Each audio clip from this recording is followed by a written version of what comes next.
Et bonjour à tous, et oui, une nouvelle vidéo incroyable, plus personne ne l'attendait, mais elle est là. Bon, j'ai mis un peu de temps, voire beaucoup, je suis vraiment désolé, en plus j'ai vraiment aucune excuse, mais bref.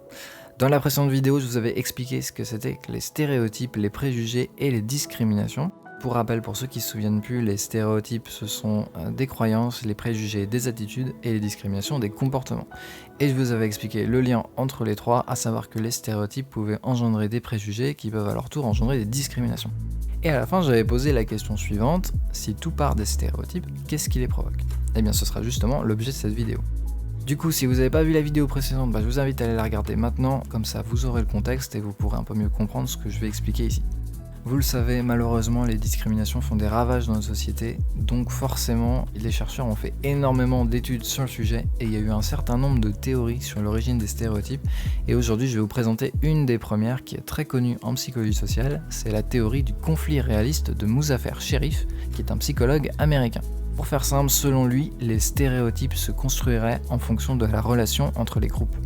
Alors je vais juste faire une petite parenthèse pour vous expliquer ce qu'on appelle un groupe en psychologie sociale. C'est assez simple, mais c'est super important de le comprendre pour la suite. En psychosocial, un groupe, en fait, c'est un ensemble d'individus qui possèdent une caractéristique commune, qui leur donne une identité. On en trouve partout autour de nous, par exemple le groupe français si vous avez la nationalité française, le groupe seconde B si vous êtes un lycéen dans la classe de seconde B, le groupe PSG si vous êtes fan du Paris Saint-Germain, le groupe pizza à l'ananas si vous adorez la pizza à l'ananas. Enfin, pour faire un groupe, il faut être au moins deux, donc là je sais pas trop si ça marche.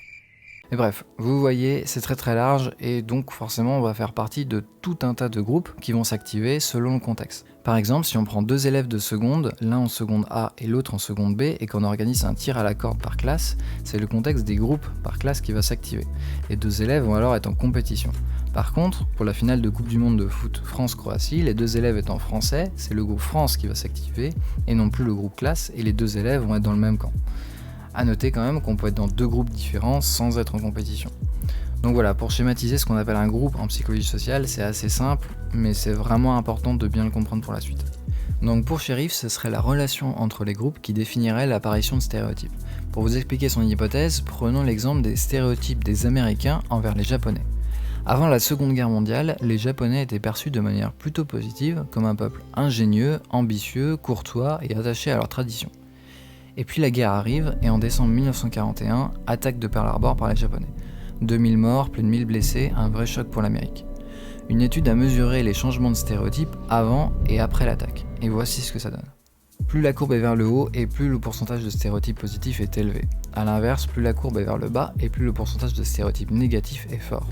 On voit bien ici la transition avec l'attaque de Pearl Harbor fin 1941 avec des stéréotypes plutôt positifs qui deviennent très franchement négatifs à partir de 1942. Les chercheurs ont alors regardé d'un peu plus près et ont découvert que de nouveaux stéréotypes étaient apparus comme cruels, fourbes, déloyaux ou sournois. Donc pour schématiser, d'après Sherif, il existerait deux cas de figure majeurs. Soit il n'existe pas de conflit d'intérêt entre les groupes, alors on se retrouverait plutôt dans une situation de coopération entre les groupes, ils auront plutôt une vision positive l'un de l'autre et donc pas de préjugés, pas de discrimination. Soit il existe un conflit d'intérêt entre les groupes, on sera alors dans une situation de compétition et on verra apparaître des stéréotypes négatifs, des préjugés et des discriminations concernant l'autre groupe. Pour tester sa théorie, Sherif a mis en place une expérience assez connue qui s'appelle The Robert's Cave Experiment ou l'expérience de la cave des voleurs en français. Alors l'expérience de la cave des voleurs, c'est quoi? C'est une étude en psychosocial de terrain où on a placé des enfants en groupe dans une colonie de vacances. On a ensuite joué sur la relation entre les groupes qui ont été constitués pour voir comment évoluaient les stéréotypes. 22 garçons américains de 11 ans ont participé à cette expérience. Ils ne se connaissaient pas et étaient le plus homogènes possible, donc même milieu socio-économique, notes similaires à l'école, même grade scolaire, etc. Les chercheurs ont choisi des enfants pour justement qu'ils soient le plus identiques possible et éviter l'apparition de facteurs pouvant impliquer une différence de statut social.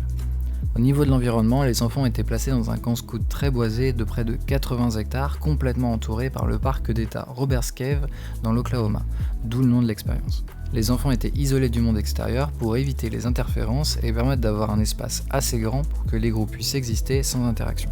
L'expérience s'est déroulée en plusieurs étapes.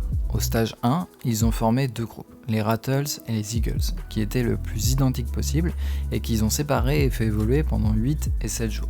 En fait, il y a une différence parce qu'ils ne sont pas arrivés le même jour pour éviter les rencontres. Pendant cette période, les deux groupes n'ont jamais été en contact et ignoraient totalement l'existence d'un autre groupe. Les deux groupes ont fait différentes activités comme marcher, nager, faire du sport, camper, un peu comme dans une colonie de vacances classique. Les enfants pouvaient également proposer des activités.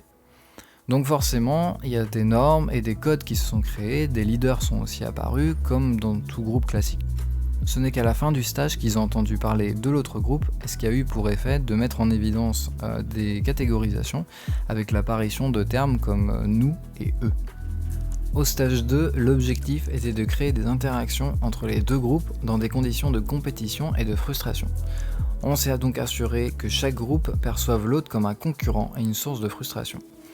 Un tournoi constitué de plusieurs activités, baseball, tir à la corde, etc., a été organisé avec comme prix un trophée pour le groupe des vainqueurs, des médailles et des couteaux suisses pour tous les membres du groupe vainqueur. En plus de ça, les organisateurs ont rajouté des événements permettant d'attribuer des points à des groupes dans le but d'équilibrer le tournoi et faire en sorte que jusqu'à la fin, les deux groupes puissent croire à la victoire. Le résultat final du tournoi s'est ainsi décidé par une chasse au trésor et c'est le groupe le plus rapide qui a gagné le tournoi et donc tous les prix, ce qui a provoqué forcément des frustrations pour le groupe perdant. Au fur et à mesure de la compétition, les relations se sont dégradées. Au début, simplement de la provocation, puis des moqueries, des insultes, et une séparation des groupes qui, en fin de compte, ne veulent plus rien avoir à faire les uns avec les autres. Je vous donne juste quelques exemples pour vous montrer à quel point la situation était devenue tendue entre les Eagles et les Rattles. Par exemple, un groupe a brûlé le drapeau de l'autre groupe, le lendemain ils se sont battus en l'apprenant, les encadrants ont même été obligés de les séparer. Ils ont placé des drapeaux partout pour délimiter leur territoire, il y avait des raids qui étaient organisés, quand un groupe était parti ils allaient dans leur cabine défaire leur lit, mettre leurs affaires par terre, il y avait des insultes, des bagarres qui éclataient, etc. Je précise quand même, bien entendu, que le tout était encadré par les surveillants du camp pour éviter qu'il y ait des débordements trop importants. À la fin du stage 2, les chercheurs ont fait passer tout un tas de tests aux enfants, notamment ils leur ont demandé de choisir des amis, et de façon assez logique, ce qu'on a vu c'est que quand ils doivent faire des choix d'amitié à travers tout le camp, ils choisissent majoritairement des membres de leur propre groupe, ce qui n'est pas très surprenant. Ensuite, ils se sont intéressés aux stéréotypes. Vous vous souvenez, l'hypothèse de Sheriff, c'est que les stéréotypes dépendent des relations passées et présentes avec le groupe.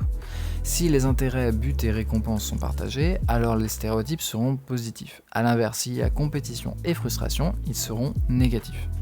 Pour mesurer les stéréotypes, à la fin du stage 2, les enfants devaient attribuer des adjectifs soit à leur propre groupe, soit à l'autre groupe. Les adjectifs, il y en avait 3 positifs, courageux, endurant et amical, et 3 négatifs, fourbe, nul et arrogant. Et en fait, ils devaient attribuer ces adjectifs à différentes phrases que vous voyez ici. On va maintenant regarder les résultats quand ils évaluent leur propre groupe. À gauche, ce sont les catégories les plus défavorables, donc par exemple, tous les Eagles sont nuls ou aucun des Eagles n'est courageux. Et à droite, c'est à l'inverse la catégorie la plus favorable, donc par exemple tous les Eagles sont endurants et aucun des Eagles n'est arrogant. On voit bien au résultat que majoritairement l'attribution de stéréotypes est positive, ce qui n'est pas très surprenant puisque c'est leur propre groupe qu'ils évaluent. On va maintenant regarder le même graphique mais quand ils évaluent l'autre groupe, et là on voit que les résultats sont beaucoup plus mitigés et que l'attribution de stéréotypes est même plutôt négative et c'est encore plus frappant pour les Eagles qui évaluent les Rattlers. On peut donc voir que les situations de pression et de compétition entre deux groupes amènent bien à l'apparition de stéréotypes négatifs qui vont se généraliser à l'ensemble du groupe opposé, aboutissant à une distanciation sociale.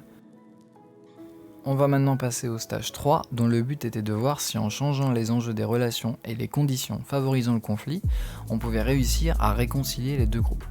Donc pour résumer, à la fin du stage 2, on a deux groupes dans une situation de tension extrême qui ne communiquent plus du tout et qui se détestent. On essaye alors de les mettre en contact plusieurs fois, par exemple en les faisant manger ensemble, mais on observe que ça ne réduit absolument pas les tensions. Au contraire, ce sont des moments d'affrontement avec des insultes, des moqueries, etc. Les encadrants ont alors commencé à programmer des activités avec un but en commun, qui nécessite une coopération équilibrée pour être menée à bien. Premier but en commun, l'arrivée d'eau avait été bloquée, donc plus aucun groupe n'avait accès à l'eau, et ils ont dû coopérer pour enquêter sur l'origine du problème et rétablir l'eau courante dans le camp. Deuxième but en commun, ils devaient justement mettre de l'argent en commun pour acheter la location d'un film. Et troisième but en commun, ils devaient tirer à la corde tous ensemble pour aider un camion qui était embourbé à avancer. Je rentre pas plus dans les détails parce que sinon on n'a pas fini, mais si vous êtes intéressé par l'étude, je vous mets le lien en description. Au final, ce qu'on observe avec l'accumulation de buts en commun, c'est que les relations entre les deux groupes finissent par s'améliorer progressivement. Arrivé à la dernière soirée au camp, on peut voir qu'ils restent en groupe, certes, mais que les échanges sont amicaux et qu'ils partagent même certaines tables qui ont été réarrangées pour l'occasion, et ce sans qu'il n'y ait de tension. Ils passent ensuite la dernière soirée ensemble à chanter autour d'un feu de camp. Cette phase 3 a donc pu montrer que quand deux groupes en situation de tension sont réunis avec pour objectif un but commun qui ne peut être atteint sans les efforts des deux groupes, alors on peut observer de la coopération. Il faut cependant qu'il y ait une interdépendance des groupes avec une coopération équilibrée où chacun doit s'investir équitablement. A noter aussi que ces phases de coopération ont un effet cumulé de réduction des tensions. C'est pas au premier but en commun que tous les problèmes ont été réglés. Pour les résultats, on a refait passer les mêmes questionnaires que pendant le stage 2 et on voit qu'en termes d'amitié, même s'ils préfèrent toujours les gens de leur groupe, il y a une augmentation de la sympathie à l'égard de l'ex-groupe. Je vous remets en petit les graphiques de la phase 2 pour que vous puissiez comparer. Au niveau des stéréotypes, on peut voir que quand ils évaluent leur propre groupe, ça reste toujours positif, mais légèrement plus nuancé qu'à la fin du stage 2. Pareil, vous avez le graphique en petit pour faire la comparaison. Et pour l'évaluation de l'autre groupe, les résultats sont beaucoup plus marqués puisqu'on voit maintenant qu'ils s'évaluent de façon majoritairement positive, ce qui représente quand même une sacrée évolution. Je vous rajoute ici un graphique récapitulatif des stéréotypes vis-à-vis de l'ex-groupe. Voilà, vous avez les résultats de l'étude et maintenant on va pouvoir passer à la conclusion. Donc premier point à retenir, une situation de conflit entre deux groupes aboutit à des stéréotypes négatifs. Selon Sheriff, comme on vit dans un monde de ressources limitées, les conflits seraient inéluctables et donc ça engendrerait forcément des stéréotypes négatifs. Deuxième point, mettre en contact les deux groupes ne suffit pas à réduire les tensions. Troisième point, comme ça ne suffit pas de mettre en contact, il faut rajouter un but en commun nécessitant une coopération équilibrée entre les deux groupes pour qu'on observe une réduction des tensions et des stéréotypes négatifs. Et enfin, la conclusion finale, c'est que ce serait bien les relations entre les groupes qui conditionneraient l'apparition de stéréotypes. On va maintenant passer aux critiques et aux limites de cette étude qui sont quand même assez importantes. En fait, cette étude, c'est vraiment un grand classique en psychologie sociale qui a permis de faire avancer la recherche dans ce domaine, mais voilà, avec le temps, on a quand même pu relever pas mal de problèmes. Déjà, c'est une expérience de terrain, avec les limites que ça représente, notamment il y a plein de variables qui sont incontrôlables. Ensuite, Sheriff a vraiment designé l'étude pour qu'elle valide ses hypothèses, et ça c'est pas très ouf d'un point de vue éthique. Aussi on peut faire la critique que dans son étude, il mélange coopération et réussite, puisqu'en fin de compte à chaque fois les groupes atteignent le but fixé. Donc au final, est-ce que c'est la coopération qui fonctionne ou est-ce que c'est la réussite ? On sait pas trop dans son étude. Et enfin, quand on place deux groupes face à un but en commun, est-ce que finalement on ne fusionne pas les deux groupes en un seul ? Et est-ce que ce serait pas ça qui améliorerait les relations ? Ça aussi, c'est pas très clair dans son étude. Et enfin, dernier point très important, on a vu que la compétition et le conflit entre les groupes est suffisante pour faire apparaître des stéréotypes et des discriminations, mais est-elle nécessaire ? Est-ce qu'il y a vraiment besoin d'avoir des conflits pour qu'apparaissent des stéréotypes ? Eh bien, ce sera le sujet de la prochaine vidéo qui sortira dans un an.